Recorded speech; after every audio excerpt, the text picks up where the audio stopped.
It's dangerous to dwell on past mistakes because people sort of define themselves by the worst moments that they've ever had. And if that's the case, like some people are stuck in high school. You know, they're stuck in failures that they had like when they were first getting jobs, and they always think that they're a loser, and they don't like the feeling of failure, so they keep low expectations so that they never have to feel that. You got to get through it.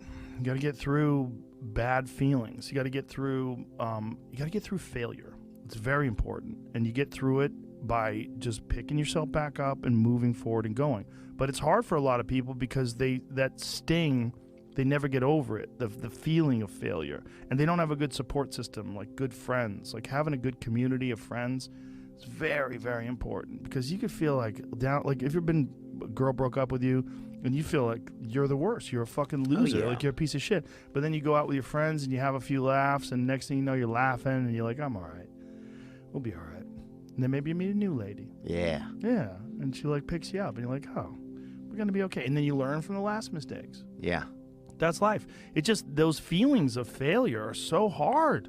They're so hard to get over, and they overwhelm people, and some people can't get past them. And then every time some new thing comes up, when you have to rise to the occasion, you have to perform, you think about that time you failed, and it fucks your head up, man.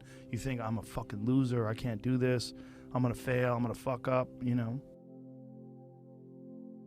That most men live lives of quiet desperation. It's one of my favorite quotes ever, because it's true. And I've been that guy. My God. You're just in this world where you just can't wait to just run away.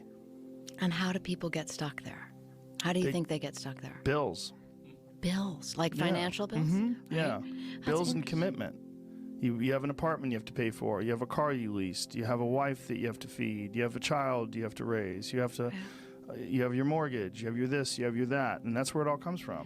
Where do you think opportunity plays into that? Well, the opportunity takes place usually when you're young and you don't have any responsibility. That's when you have your options. Well, your options are severely limited the more you gather responsibilities. Like, if I had to, as a 51-year-old father of 3, married man, pays taxes, has a house and a mortgage and a business and all that jazz. If I had to quit everything now and struggle the way I struggled as a stand-up comedian, it would never work. But the only way I could be this person now is if I took that chance when I was 21, when I was dead broke and had my cars repossessed and all that stuff. That's the only way you ever get where you want to go. You have to take a path that's dangerous. And most people want to take the safe path.